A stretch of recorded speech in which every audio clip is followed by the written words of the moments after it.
Shocking. That's how the attorney representing the PNP's Paul Buchanan has reacted to the Supreme Court ruling, which dismissed attempts to overturn the election result for West Central St. Andrew.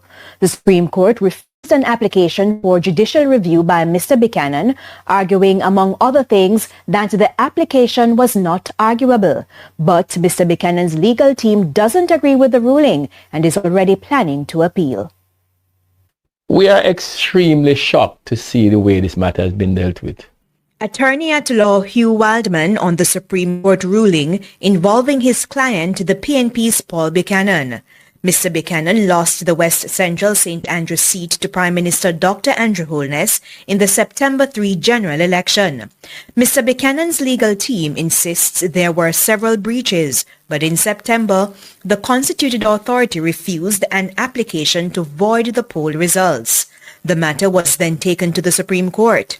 In Monday's ruling, Justice Sonia Wint-Blair said the court could not extend the time set down in laws governing elections.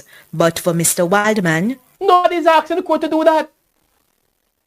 The law is clear.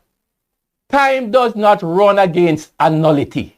If something is a nullity, it means that it never occurred.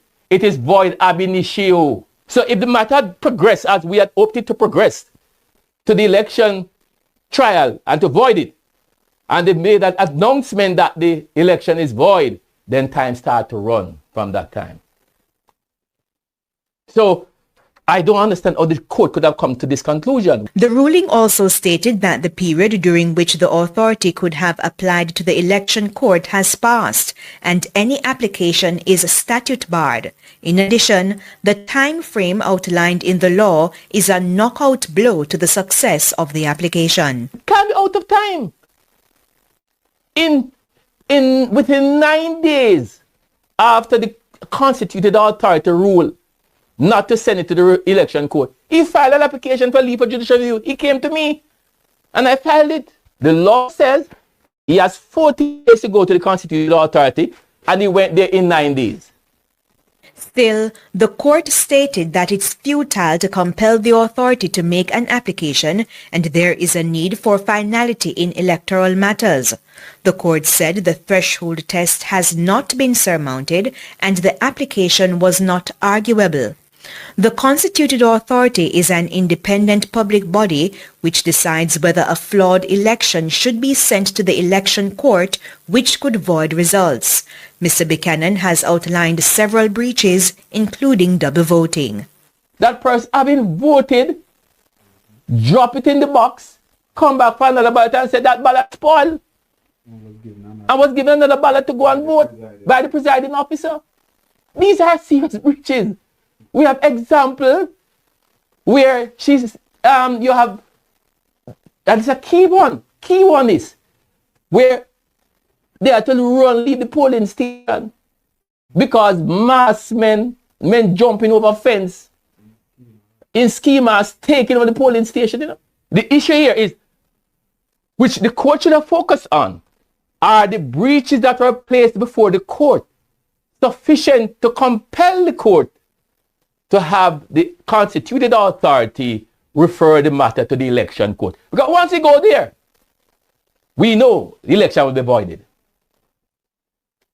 So the questions have not been determined up to now in this judgment. In the meantime, the Jamaica Labour Party says the judgment is a victory for rule of law. The party's communication task force chairman, Senator Abka Fitz-Henley, described it as a strike against the use of the court system to advance baseless allegations. He says careful note should be taken of the willingness of the People's National Party to jeopardize Jamaica's reputable democratic system with false allegations. Mud and mayhem in the old capital of Spanish Town, St. Catherine.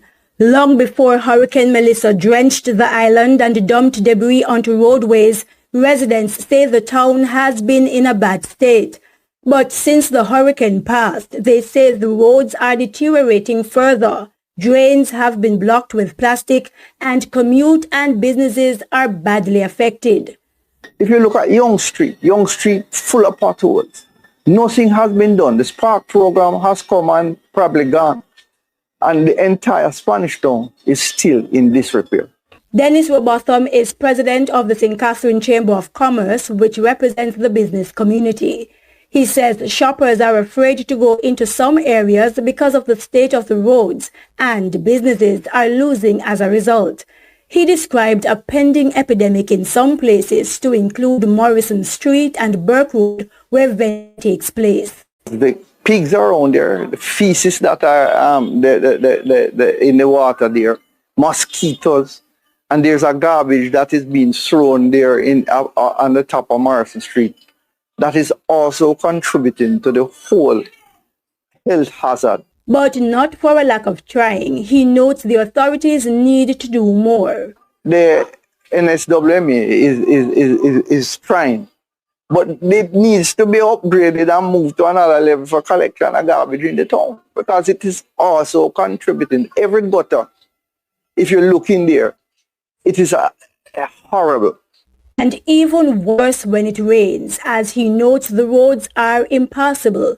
Schools are badly impacted. Last week, there was an inspection for God's Little Angels Academy, and the principal herself and some teachers and some parents had to go down there and get gravel and them something and put into the road so that cars could pass through to come. William Street, all of those, Brunswick Avenue. If these roads are impassable because of being fixed, it creates a congestion. And if the church, Philippo Baptist, has a funeral per se, that creates even more. He says this happens even despite the police's best efforts at traffic control. The top of Cumberland Road is being repaired from possibly about March, April. And to date, almost 7, 8, 9 months, we're going almost, if next year catches it, it will be almost a year since that road has been dug up. Work has started on the drainage and the gutters, but it's intermittently being worked on.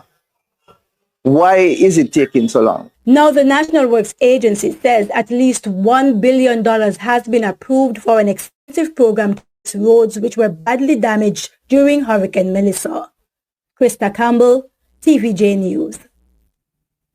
Over 300 people have been charged after being found with untagged animals by the authorities. The National Animal Identification and Traceability System was introduced to fight predial larceny and support food security. Romardo Lyons has the details.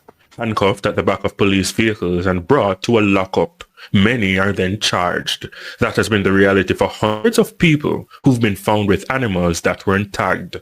The numbers, commanding officer for the Jamaica Agriculture Protection Branch, SSP Oral Pasco, revealed were recorded in under 12 months. So far, we have charged, we have arrested and charged over 300 persons so far.